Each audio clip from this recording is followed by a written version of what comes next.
Hey guys, welcome back to the second part of the Shiva Trilogy, The Secret of the Nagas. A bedtime retelling by Mr. Novel Reader. Settling in. Get comfortable now. Pull the blanket up. Let your shoulders sink into the pillow. Tonight I'm going to tell you a story from long, long ago, from ancient India, 4,000 years in the past, when the rivers were young and wide, when cities glowed with lamplight along their banks, and when people still whispered about gods walking among them. You may remember how this story began. In an earlier tale, there was once a simple tribal man named Shiva who lived with his people beside a high, holy lake in the mountains of Tibet. The Mansarovar, blue as the sky and still as glass. He was a warrior, a dancer, a man who loved to laugh and smoke his pipe with his friends. But when he came down from the mountains into the great empire of Meluha, he drank a mysterious potion called the Samras, and his throat turned a deep, glowing blue.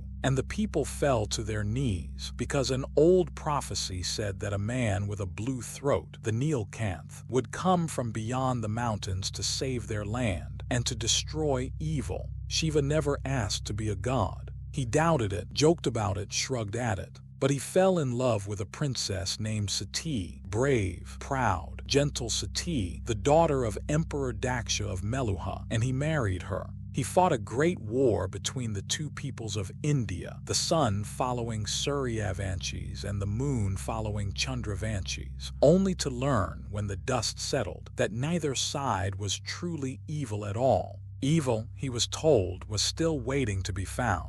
And at the very end of that first tale, at a quiet temple in the city of Ayodhya, a hooded figure stepped out of the shadows near Sati. A Naga, one of the feared serpent people of the south, born with strange bodies, cast out at birth, whispered about in every home in India as demons and monsters. That is where our story tonight begins, with a chase in the soft golden light of an evening in Ayodhya. Breathe in slowly. Breathe out. Here we go.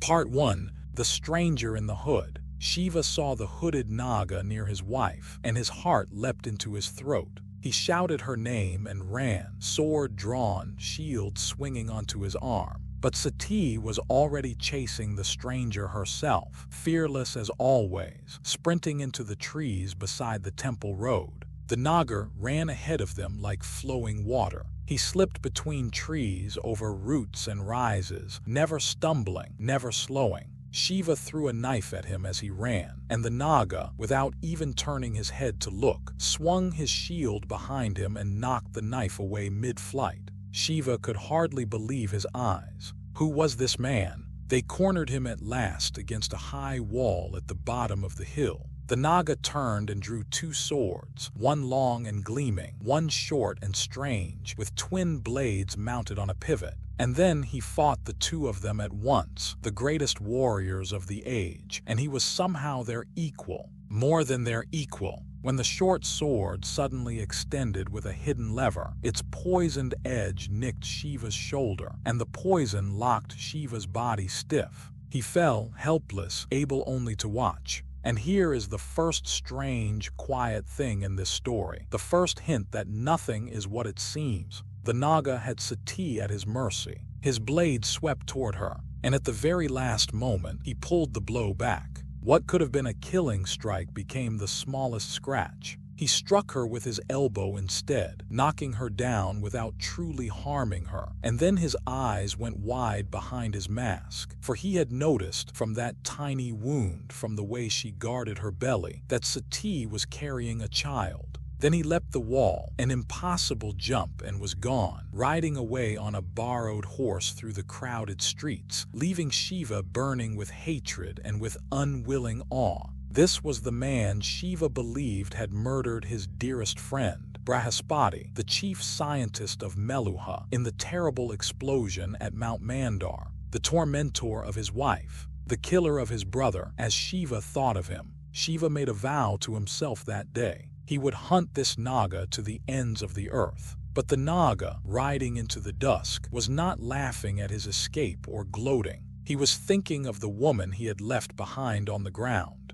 And if you could have seen beneath his hood, you would have seen eyes filled not with cruelty, but with the deepest, saddest love. Hold that thought gently as you settle deeper into your pillow. Well, come back to it. Stories like rivers always come back around. Part 2, Sailing Down the Sarayu. Some weeks later, a convoy of royal boats slipped down the wide, calm river Sarayu, heading east from Ayodhya. Shiva had decided to travel to the holy city of Kashi, the city where the supreme light shines, and from there, to search for a path to the Nagas. The journey itself was peaceful, almost lazy. Picture it now. Wooden ships gliding on brown gold water, banners fluttering, the evening sun laying a path of light across the river. Shiva's whole strange family of companions was aboard. There was Parvachwar, the mighty old general of Meluha, upright and stern, a lifelong celibate devoted to duty. There was Anandmay, the gorgeous, witty Chandravanshi princess of Ayodhya, who had decided, to her own surprise as much as anyone's, that she was going to make this impossible, honorable old general fall in love with her.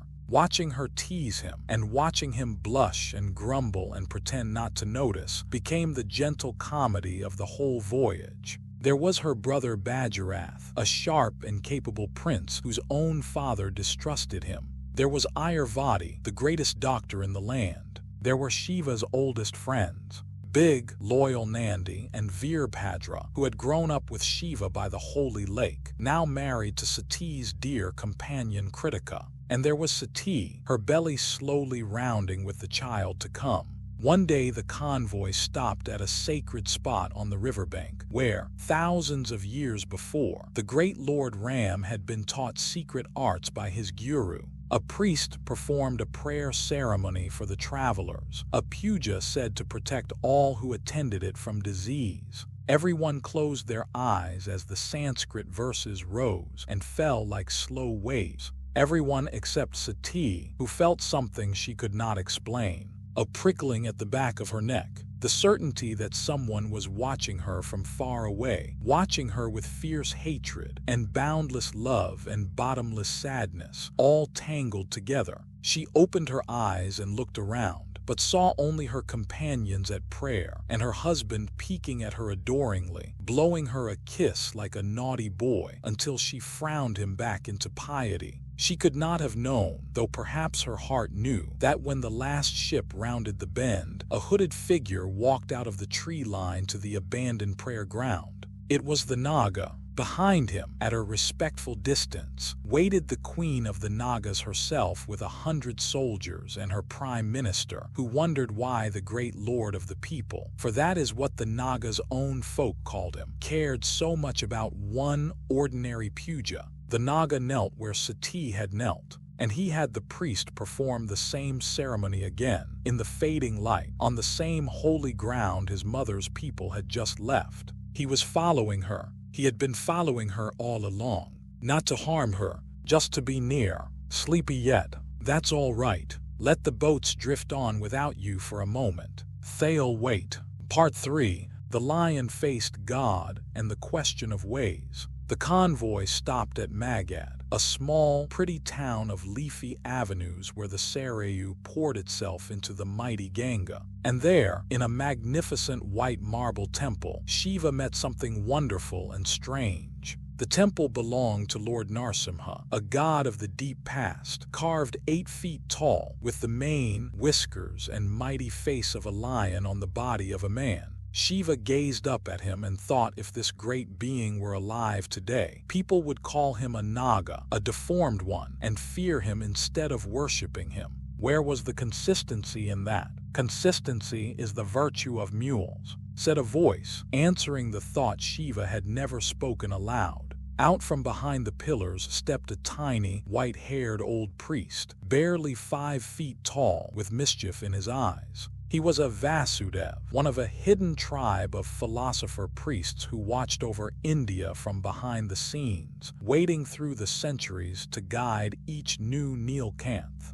And this one could speak directly into Shiva's mind, his words arriving like a voice from a great distance, soft and broken like wind through leaves. Shiva asked him the question that had been turning over and over inside him. He had been told that the Suryavanshis represent the masculine way of life, and the Chandravanshis the feminine. What did that mean? And the little pandit explained, in that patient way that wise people have. It has nothing to do with men and women, he said. The masculine way is the way of law, order, rules, truth, discipline, life lived by the code. It builds societies of fairness and strength, like Meluha. But when it decays, it hardens into rigidity and tyranny. The feminine way is the way of passion, freedom, beauty, art, emotion, life lived by the heart. It builds societies of vibrancy and joy, like Swadweep. But when it decays, it collapses into chaos and selfishness. Neither way is better, neither is evil. They are like day and night, taking turns, each one healing the excesses of the other. Empires of law and empires of passion, rising and falling one after another, down all the long ages. Shiva walked out of that temple with his head full of new thoughts, the way you might be full of thoughts right now, warm under your blanket.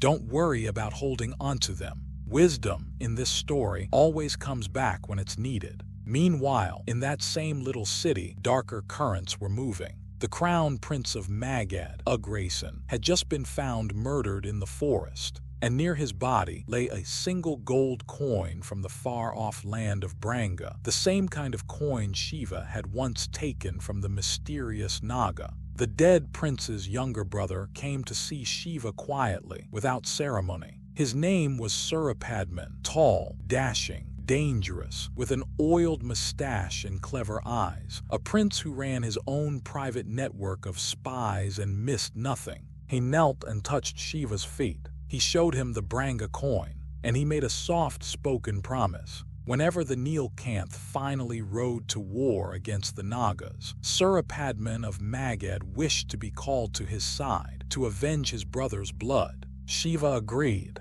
That Naga killed my brother as well, he said, thinking of Brahaspati. Remember Surapadman's name, spoken here in passing in a quiet room. In stories like this one, princes who make soft-spoken promises always return. Part 4. The City of Peace. And then, at last, the boats came round a great bend in the Ganga, and there was Kashi. Ah, Kashi. Of all the cities in this story, this is the one to fall asleep in. The oldest city in the world, some say. A city that had made peace its religion. Its guards carried only wooden batons, never blades. Its gates stood open to every refugee, every outcast, every wandering tribe that no one else would take. Around its heart curved the sacred avenue, a broad, tree-lined boulevard 30 kilometers long, lined with nothing but temples, temple after temple after temple, so that people said every god in India kept a home in Kashi. And grandest of all was the Vishwanath temple, the home of Lord Rudra, the previous Mahadev, the fierce god of ages past who had once called this city his own.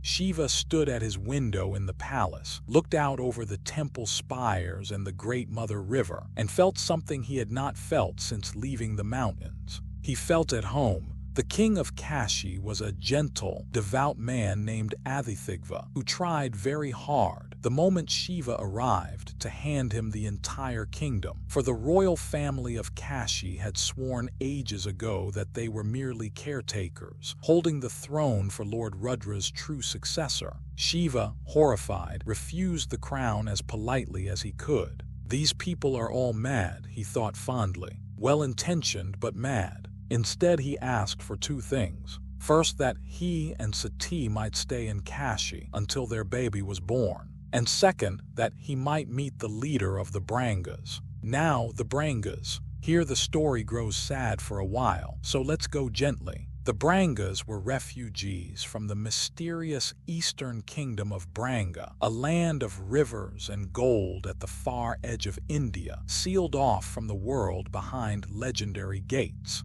They were the one tribe that even tolerant Kashi struggled to love, because the Brangas kept to themselves, followed strange and unsettling customs, and were rumored to do terrible things behind their walls. And one day, while Shiva was in the city, that simmering distrust boiled over. A riot broke out. The Brangas had killed a peacock, a bird sacred and beloved in Kashi, and a furious mob gathered to punish them. Parvachwar and Bajarath rushed with soldiers to stop the bloodshed. Fighting their way into the Branga building through a hail of stones, the old general was struck on the temple and fell, gravely wounded. And Bajarath, bursting into the inner room to stop what he assumed was some dark ritual, found instead something that stopped his heart. The room was full of babies. Branga babies, writhing and wailing in pain, their little bodies twisting as if squeezed by an invisible fist. And their desperate mothers were feeding them drops of medicine mixed with peacock blood, because only that strange and pitiable remedy could ease their suffering.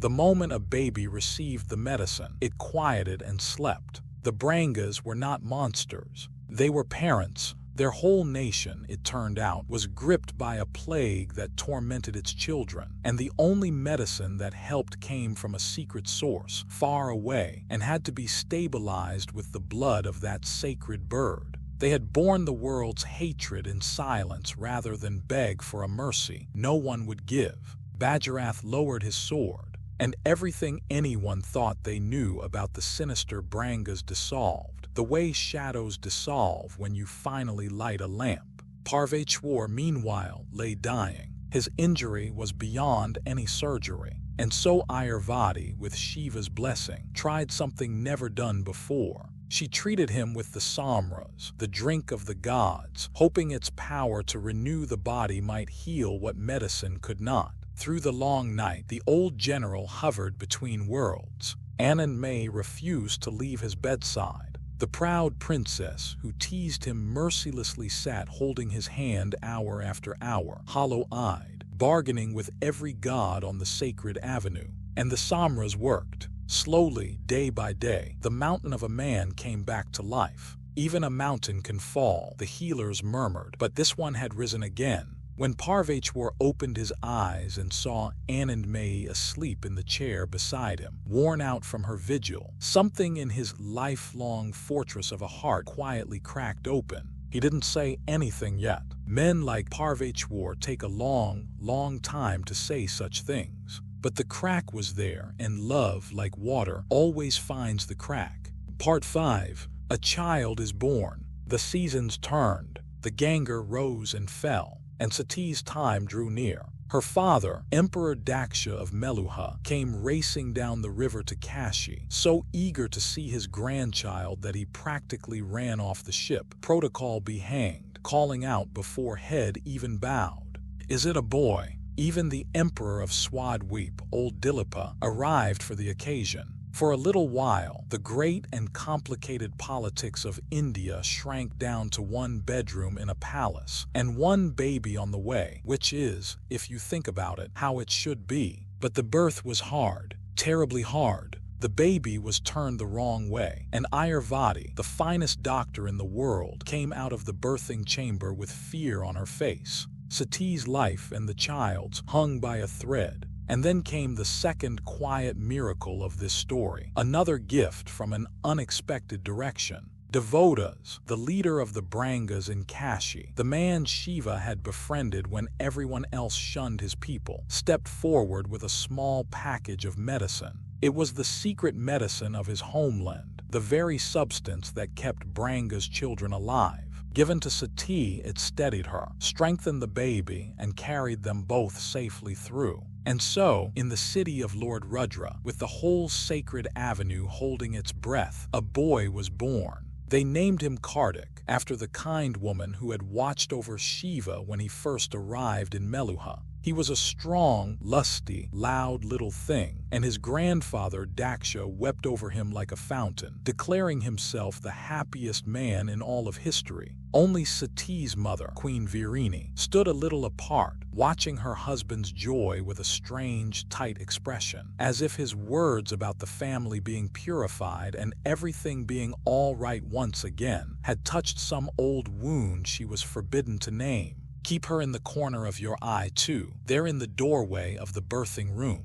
Mothers in this story carry secrets the way rivers carry silt silently, and for a very long way. Shiva, for his part, had a puzzle to chew on. That medicine, where did it truly come from? Gently, persistently, he pulled the thread, and it led somewhere astonishing. To the Vasudevs themselves, the secret priests who had long supplied the ingredients. But the deeper source, the true origin of the healing herbs, lay elsewhere. It lay with the Nagas. The Nagas, always the Nagas. Every road in this story, no matter how it wanders, bends south toward the Nagas, toward the feared serpent people and their hidden city of Panchavati, deep in the forbidden forest. Shiva made his decision. He would go to Branga, at the far eastern edge of the world, and find the trail of the Naga medicine and follow it home. Devotas and his people, overjoyed beyond words that the Nilkanth himself would help their dying homeland, began building special ships for the journey, ships with cleverly hinged hulls, made to pass through the legendary gates of Branga.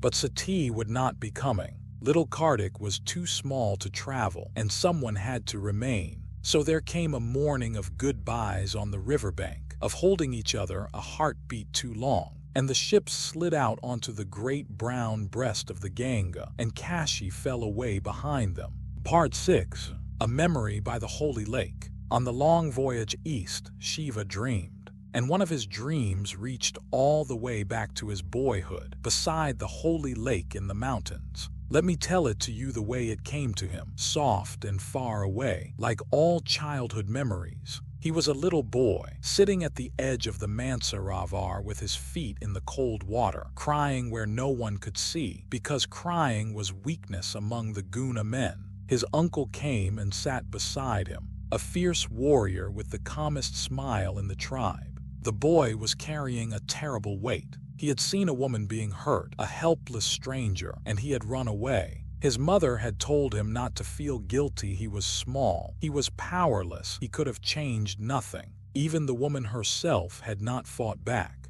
His uncle listened and then asked him gently, "But what do you think?" And the boy, fidgeting with his little tiger skin skirt, said the truth he already knew in his bones. It didn't matter that he couldn't have one. It didn't matter that she didn't fight, or that the whole world looked away. It felt wrong. It was against his karma. You don't live with the consequences of other people's choices, his uncle told him. You live with your own. It is your karma to fight for others, even when they cannot, even when they will not fight for themselves. Then the uncle noticed the strange dark mark on the boy's brow, right between his eyes, that burned whenever the child was upset.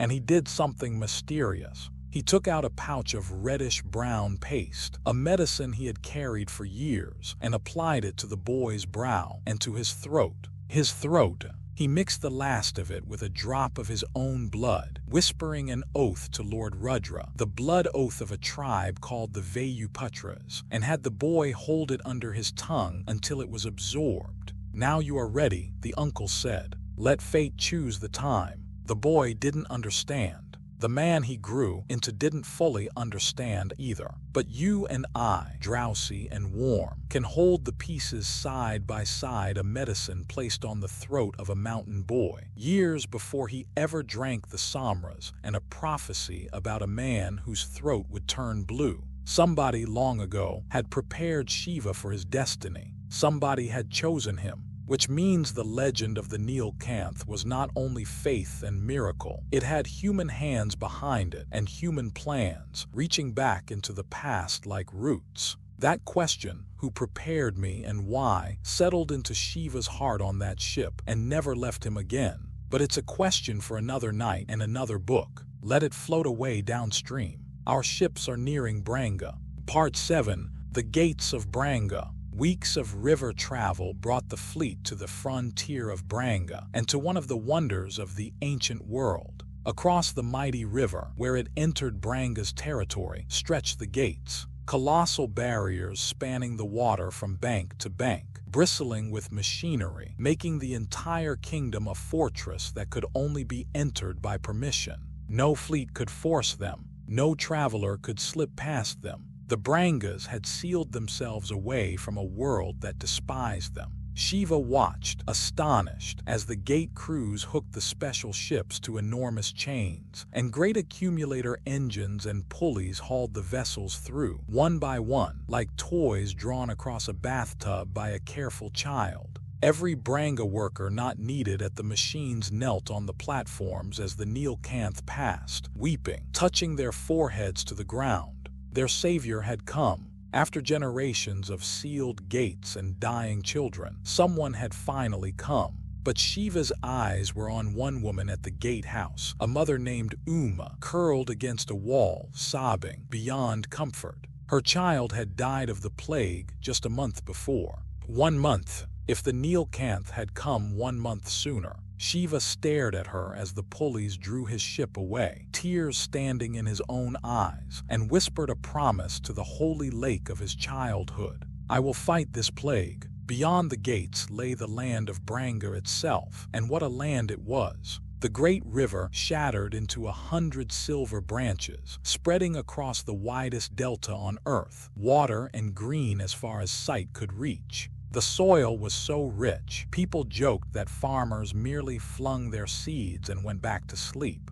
Gold was everywhere. The capital, Brangaridai, was vast and splendid, with grand temples, stadiums, gardens, public baths, and over all of it hung a shadow. For all their wealth, the Brangas saw death every day. The plague returned again and again, wringing the joy out of every festival, emptying the beautiful public squares. Theirs was a rich land with a broken heart. King Chandraketu came out to meet Shiva with 400,000 of his people behind him, and this king of legendary treasure wore not one speck of gold on his body. He knelt in the dust with his whole nation and wept openly, saying that now, at last, every Branga would live, for the Nilkanth had come. Gently now, because a sleepy mind can hold this better than a busy one. Let me tell you what Shiva learned in Branga about the medicine. The kingdom's lifeline, the drug that eased its children's agony, reached Branga through one strange, dangerous channel. A fearsome bandit who haunted the western rivers, a man who had been terrorizing Branga's own soldiers for years, killing every party sent to capture him.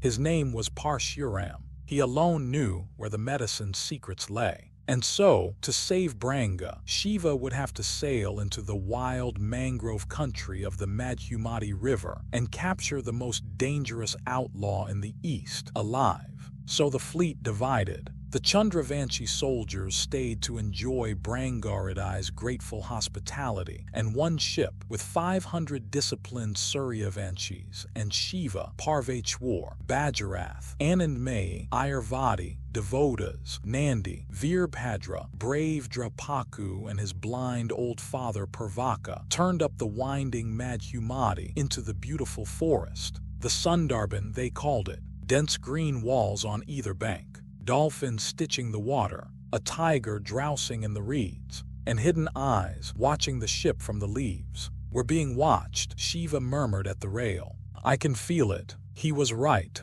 But then, in this story, someone is almost always watching. Sleep warm and safe as you are. You can enjoy that shiver from a distance, like thunder on the far side of the valley. Part 8. The Bandit of the Madhumati. The battle with Parshuram came at night, and it was fierce, but ill pass over it lightly, the way one passes a graveyard on a lovely walk, acknowledging it without lingering. Shiva lured the bandits' forces out with clever theater, making his crew seem weaker and more divided than it was. When the trap closed, the fighting was brutal beyond expectation, for Parshuram's men fought like demons, and Parshuram himself, a huge man with a battle axe, was a legend for a reason. Shiva's side won, and the bandit was taken alive, chained on a sandbank with his surviving men. But the victory cost dearly. Brave Drapaku, the once outcast warrior who had risen to command men, the son who had brought his blind father back to pride and joy, was mortally wounded.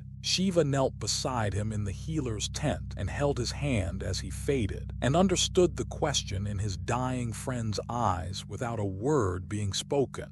I will take care of him, Shiva promised, meaning old Purvaka. I will take care of him. and Tripathi let go at peace. Grief does strange things, even to great souls. Shiva rose from that deathbed with rage boiling through him, seized his sword, and stormed down the beach to execute the chained bandit then and there, while Nandi ran after him shouting that this was wrong, that a prisoner must not be killed. And Parshuram, unafraid, closed his eyes to die and cried out his final words, a salute to his gurus, to Vishwamitra and Vasishtha. Those names stopped Shiva's sword in midair. Those were Vasudev names. This murderous bandit of the mangroves was a Vasudev. And when Parshuram opened his eyes, confused to be alive, and saw for the first time the blue glow at the throat of the man before him, the axe-wielding terror of the East crumpled like a child. He pressed his head toward Shiva's feet, weeping, begging forgiveness.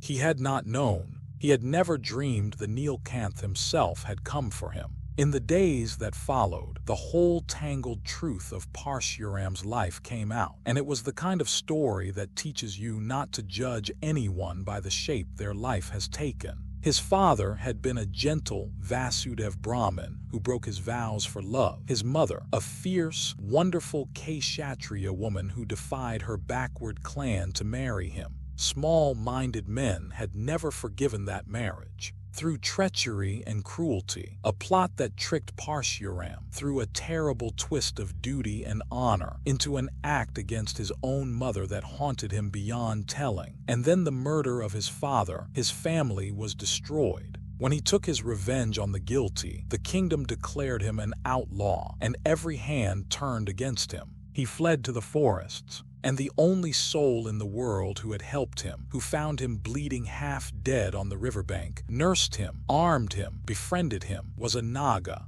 the lord of the people himself. There it was again, you see, the demon of the story, quietly doing good in the dark. Guilt sat so heavily on Parshuram for having fought the Nilkanth's men that one night he slipped his guards, built a fire, heated a griddle to sear the wound, and cut off his own left hand, the hand that had swung the axe against Shiva's people, and staggered back at dawn to lay it at Shiva's feet in penance. Shiva was horrified and moved, and from that day the one-handed bandit became one of his most devoted companions, fierce as a guard dog and wise as the Vasudev he had been born. Parshuram gave Shiva everything freely. He revealed an alternative way to stabilize the Naga medicine, an ingredient from Mount Mahendra, so that Branga's children could be treated without the endless slaughter of sacred peacocks. And he gave Shiva one gift more precious still. He knew the way through the Dandak forest. He knew where the Nagas lived.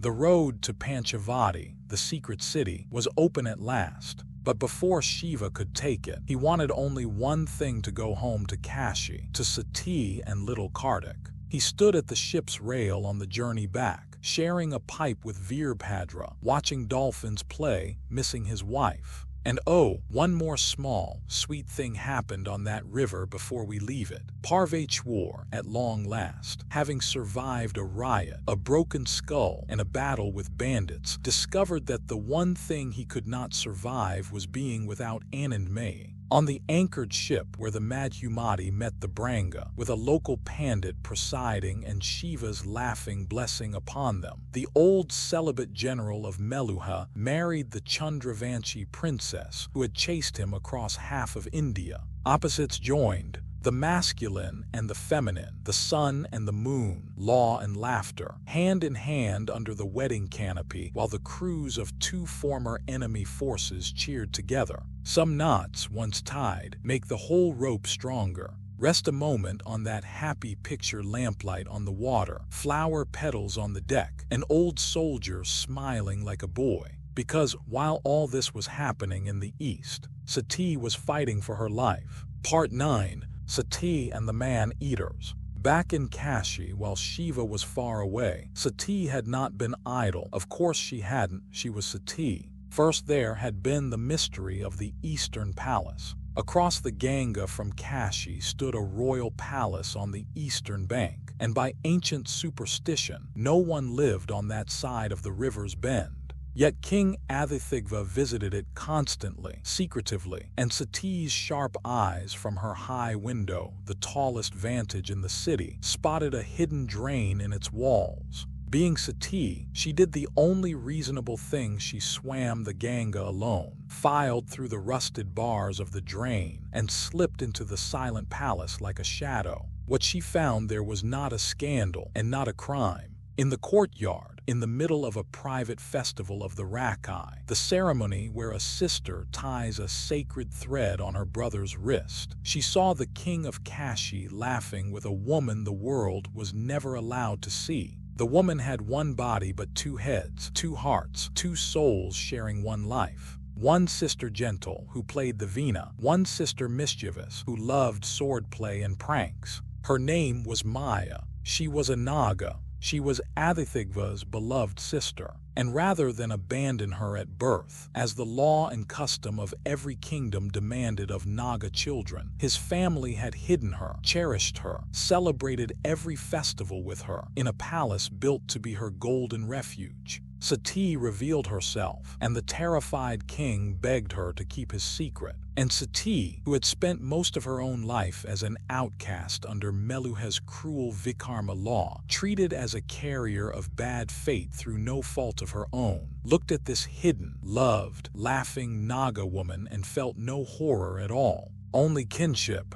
Only a question that had begun to burn in her quietly. Why must these people be thrown away? Fate heard that question and answered it in a way no one could have foreseen. Word came to Kashi that the outlying village of Ikawar was being devoured, literally devoured, by a pride of man-eating lions. Adithigva's baton-carrying peaceful guards were useless against such a thing. So Sati, warrior-born, took a small platoon of soldiers and went herself, leaving little Kartik safe in the palace. She found a village drowning in fear, and a problem far worse than reported. The pride was led by a liger, a rare, enormous creature, born of a lion and a tigress, half again as large as either, with many times their ferocity. Sati organized the villagers, set watches, burned protective fires, staked out bait. Night after night, in the flame-lit dark, she studied her enemy. Even when her first arrow went astray and struck a lioness instead of the liger, even when a poor village Brahmin was carried off before her eyes, she did not retreat and she did not panic.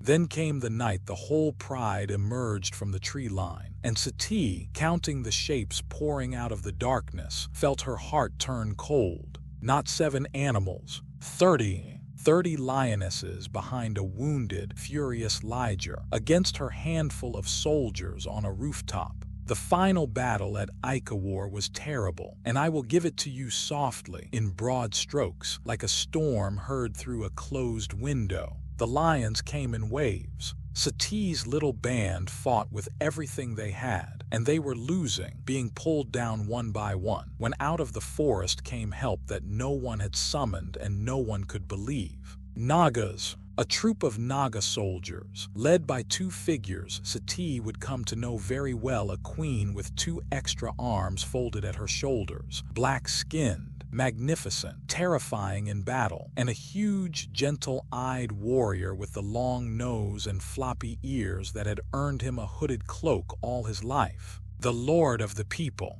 the very Naga Shiva had sworn to destroy. They had been shadowing Sati for months, watching over her, and now they poured into the battle to save her. The Naga Lord fought like something out of the old songs, placing his own body between Sati and the beasts again and again.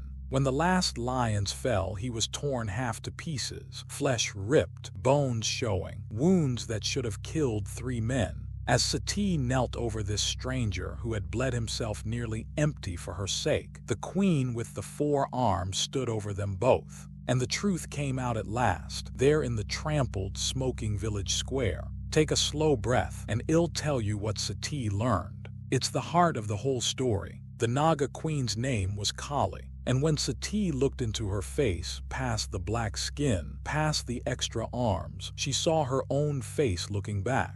Her twin, her sister, Born minutes apart from the same mother, in the same room, on the same night in the Mecca birth city, Kali had been born a Naga, and so she had been taken away and hidden, erased from the family's story, while Sati grew up a princess of Meluha, never knowing she had a sister at all. And the wounded giant who lay bleeding in the dirt, the fearsome lord of the people, the hooded terror of Shiva's nightmares. His name was Ganesh. He was Sati's son, her firstborn, the baby from her first marriage. Decades ago, the baby she had been told was born dead. The stillbirth that had shattered her young life and marked her as Vikarma, as cursed, for 90 years. It had all been a lie. The child had been born alive, born a Naga, with his strange, beautiful face, and he had been spirited away south to be raised by his aunt Kali in Panchavati, while his mother was told to mourn him. He had grown up an outcast, loved by the Nagas, aching for the mother he had never met.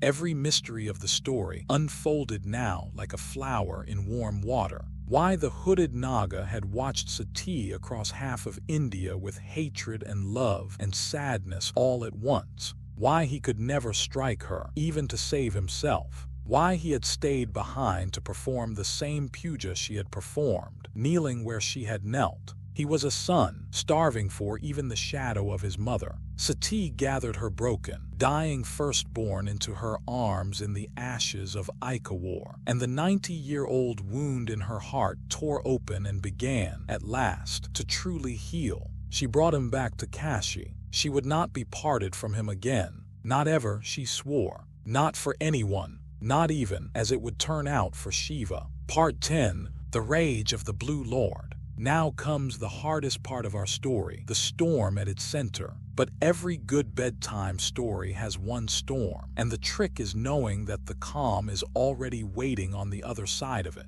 It is, I promise, so let's go through together. Shiva came home to Kashi overflowing with happiness. His quest had prospered, Branga would be saved, the road to the Nagas lay open, and his wife and little son were waiting. When he arrived at the palace and found himself welcomed by a woman who looked exactly like Sati, but midnight-skinned, with 2 extra arms, he barely blinked. He embraced Kali warmly, teased her about the welcome ceremony until she laughed, and cheerfully demanded to meet my other son. Little Kartik beamed, pointing up the stairs. "That's my daughter, my big brother." Shiva, taking Kartik's hand, climbed the palace steps toward the tall figure waiting at the top, smiling, arms opening for an embrace, blessing him, a long life, my. And then he looked, really looked into Ganesh's calm, almond-shaped eyes.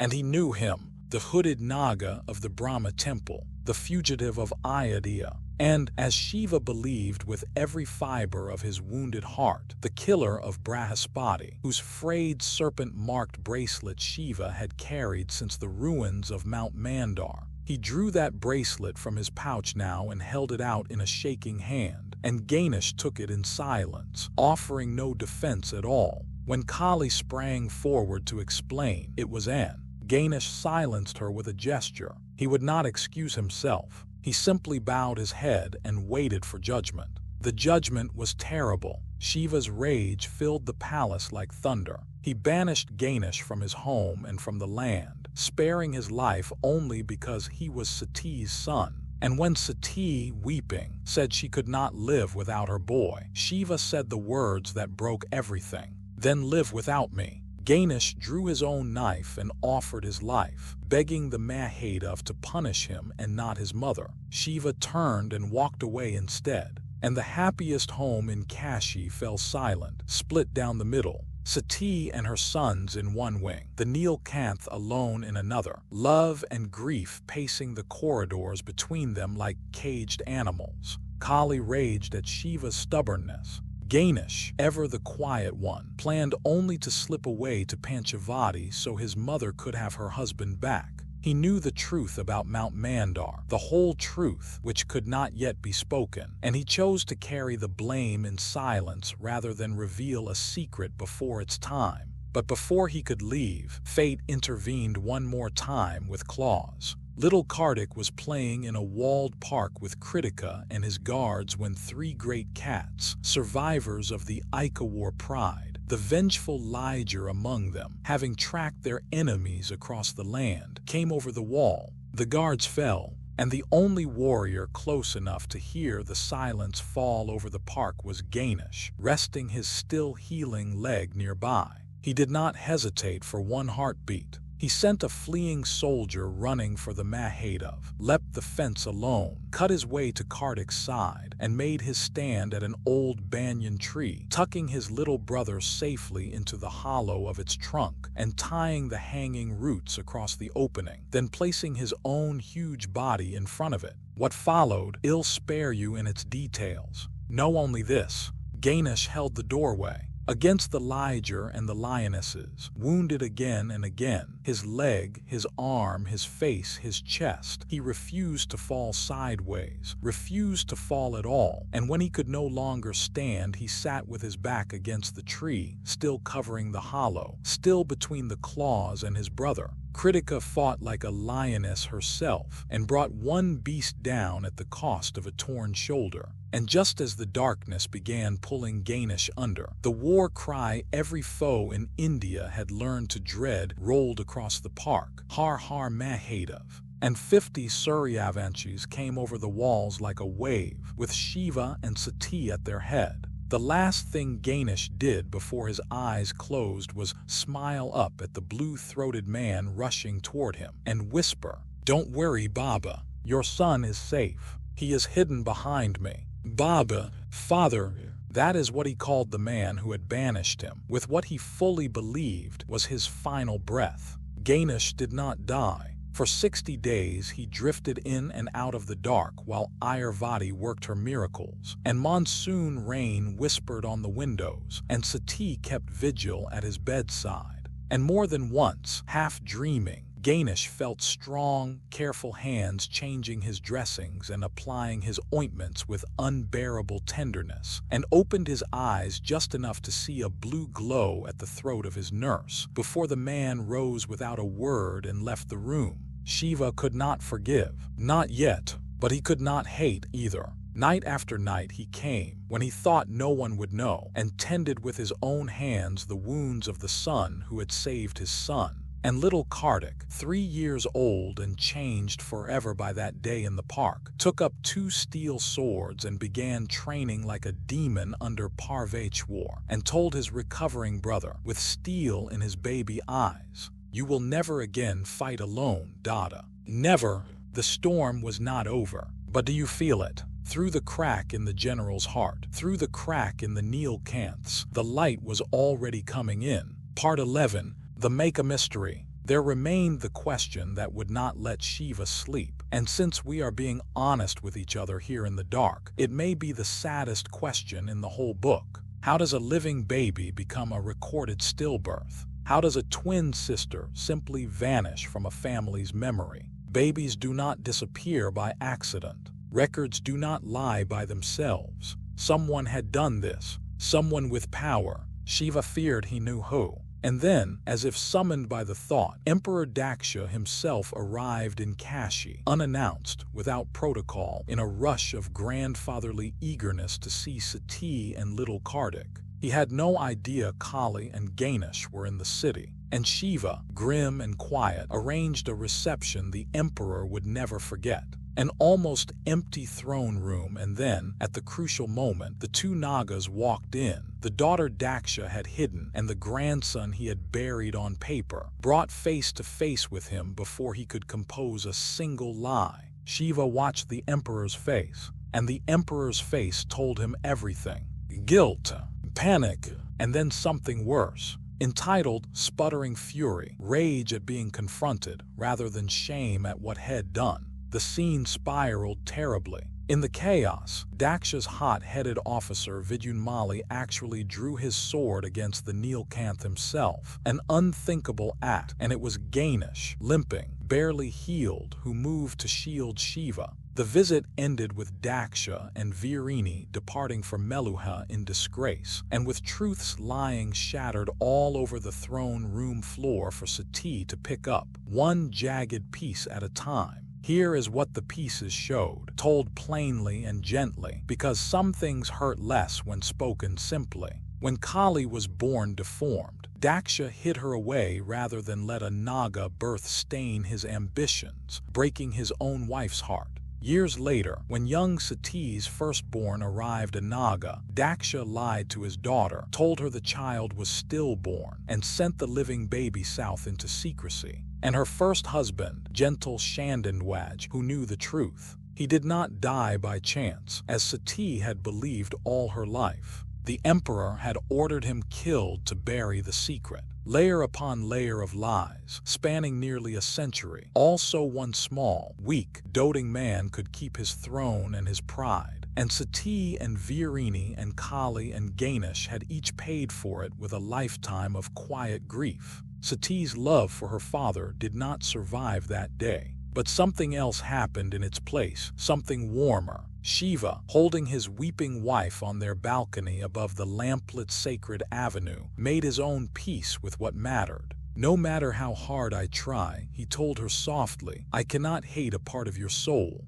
Ganesh was her son, and so, in every way that counted, Shiva would find a way to make him his. The wall between the Nilkanth and the Lord of the People came down slowly after that, stone by stone, helped along by Veerbhadra gently reporting all the good the Naga had secretly done rescuing Parshuram, saving Kartik, guarding Sati. And when at last Shiva stood before Ganesh and spoke to him not as a criminal but as a son, well, some embraces repair years. That one did. The family was whole. Shiva and Sati, Ganesh and Kartik, and fierce Aunt Kali, together under one roof in the city of peace, which left only the secret, the last, deepest secret, waiting at the end of the last road. Part 12. The function of evil. Before we take that final road south, let us rest a moment with the philosophers, because Shiva did, and their questions make fine company for a drowsy mind. Throughout his journeys, Shiva kept meeting the hidden Vasudevas in a temple in Vaishali before the fish god Lord Matsya. He spoke mind to mind with the greatest of them, the wise Gopal, and their conversations kept circling the same immense, gentle riddle. Shiva had crossed all of India now. He had met Suryavanshis and Chandravanshis, Brangas and bandits and Nagas, and every evil tribe had dissolved, on close inspection, into ordinary people carrying pain. So where was evil? Perhaps, the Vasudev suggested, evil is not a people at all. Perhaps it is too big to live in any few men. Perhaps it is a force that attracts people, uses them, wears them, even good people who find purpose in serving it without ever knowing. And there was a stranger thought still, handed down from Lord Manu himself, the ancient father of civilization, that good and evil are two sides of the same coin. That evil is never destroyed forever. It is only taken out of the equation at the right time, when it swells toward total destruction, because the very thing that is evil in one age may have been good in another. The same gift that nourishes can, in time, poison. The medicine of one century becomes the sickness of the next. Shiva turned that coin over and over in his mind. If you feel your thoughts going soft and slippery right now, that's fine. His did too. But tuck one small suspicion under your pillow, because the whole next book grows out of it. There was one great gift in this world that everyone treasured, that emperors hoarded and nations fought over. A drink that extended life for centuries. The drink of the gods. And its making consumed sacred rivers, and its waste had to go somewhere. And somewhere far downstream and far to the south, children were being born twisted, and plagues were gnawing at Branga, and no one had ever thought to connect the blessings of the few with the sufferings of the far away. Two sides, same coin. Meanwhile, and I'll say this in a half-whisper, because it belongs to the shadows, the true master puppeteer of the age had begun to move. In Ayodhya, the dying old Emperor Dilipur received a visitor, Maharishi Brig, the most powerful and revered sage in all of India, a man of the high Himalayas whom even emperors feared to disappoint. Brigue offered Dilipa the one thing no gold could buy, more life, through sciences older and rarer than the Samras, and asked in return only this: remember your debt, a debt to be collected later when the sage required service. With those soft words, spoken in a cold, damp room, the mightiest kings of India were gathered like chess pieces into an unseen hand. Shiva did not even know Briga's name yet. At the very moment he was finally finding peace with his family, the sky far behind him was quietly filling with clouds. But that is exactly how it always is in the old stories, isn't it? And the old stories also tell us how it ends: the storm breaks and the mountain remains. So let the clouds gather. Our travelers are packing for the last journey now, and I want you to come see the most beautiful hidden road in the world. Part 13. The Road to Panchavati. Far away in Panchavati, Kali and Ganesh had been waiting on news of a certain long-running endeavor of the Nagas, some final solution their people had been attempting for years. Word came at last: it had failed. Again, and with that failure, the two of them made the great decision of the book. The time for secrecy was over. The Nilkanth had to be shown the secret of the Nagas, shown, because it could not simply be told. He would have to come to Panchavati and see it with his own eyes. So the greatest expedition of the story set out. Shiva and Sati, Ganesh and little Kartik, Kali, Parveshwar and Anandmay, Bajarath, Ayurvati, Parshuram, Nandi, Veerbhadra and Kritika, and 2,000 soldiers, sailing back through the gates of Branga and up the Madhumati, past the old battlefield where Shiva and Parshuram had once tried to kill each other, and now stood side by side at the rail, friends. And then Parshuram pointed his hook hand at a grove of Sundari trees where the river seemed simply to end, and the lead ship sailed straight into the trees. Sati cried out that it would run aground.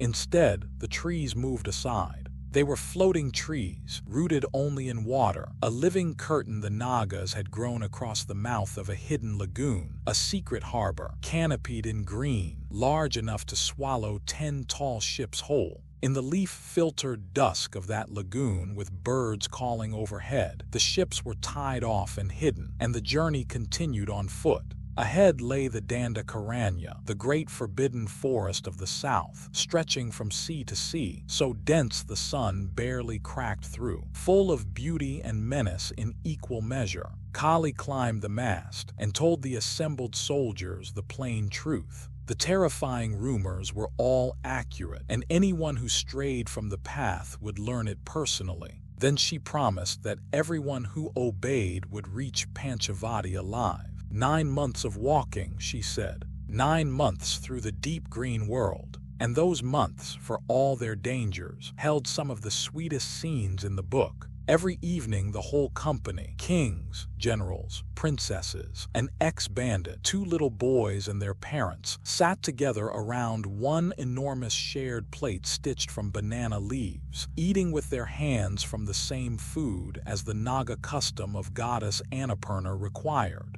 We are brothers and sisters now, Kali told them. We share the same fate on the journey. Around that leaf plate, in firelight under ancient trees, all the divisions of India, Suryavanshi and Chandravanshi, pure and Vikarma, human and Naga, quietly dissolved into one family, passing the rice. They were one day from Panchavati when the enemy struck. On the broad Godavari River, out of nowhere, a fleet of warships appeared and rained fire on the convoy, and not ordinary fire. Devi Astra's divine weapons, forbidden since the age of Lord Rudra, weapons no ordinary king could ever possess. It should have been a massacre. It was, because Ganesh, wise and wary Ganesh, had long ago persuaded the Naga Council to seed these banks with hidden defenses, and the Nagas' devil boats and countermeasures shattered the ambush. By morning, the mysterious fleet was burned wreckage, its crews leaving not one survivor to question, its ship's origins deliberately erased. Standing amid the smoke, Shiva asked the question aloud that you and I already know how to ask: who has forbidden weapons, knowledge of secret southern rivers, fleets to spend, and the will to kill the Nilkanth himself, one day before he learns the secret? Sati quietly wondered about her father, but even Daksha, they both knew, was too small for this.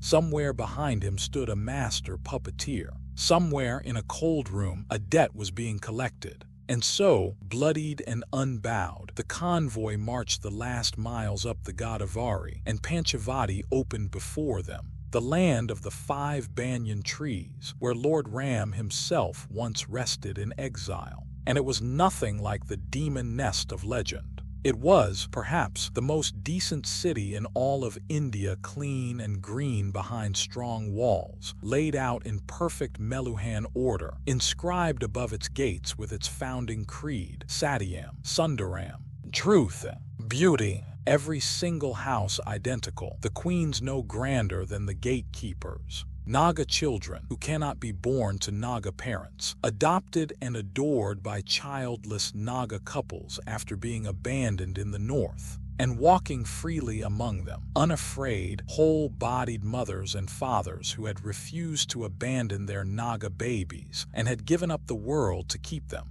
The feared serpent people, it turned out, had built the place where thrown-away children were loved best. Shiva took it all in and then asked for the secret. Kali and Ganesh led him not to the temple, not to the library, but to the school, to a curtained classroom where a teacher was leading his students through a riddle: how can desire be the root of destruction, as the sages say, and also the seed of all creation, as the oldest verses say? How can one thing be both the beginning and the end? 2 sides, same coin, and Shiva knew that voice. He stood frozen outside the curtain, telling himself it must be some Vasudev, until Kali said the words gently: the secret is not a thing, it is a man. Ganesh drew the curtain aside, and there, alive, standing at the front of a classroom deep in the forbidden south, leaner now, clean-shaven, transformed but with the same serene, deep-set eyes, was the friend whose death had driven Shiva's every step for years. The brother whose murder he had sworn to avenge upon these very people. "I have been waiting for you, my friend," said Brihaspati. And there, with Shiva thunderstruck in the doorway, every certainty of his quest turning over at once, the book ends. To be continued, as the old serials say. The explanation, the true secret behind the secret, the face of the real evil, all of it waits in the 3rd and final tale for another night.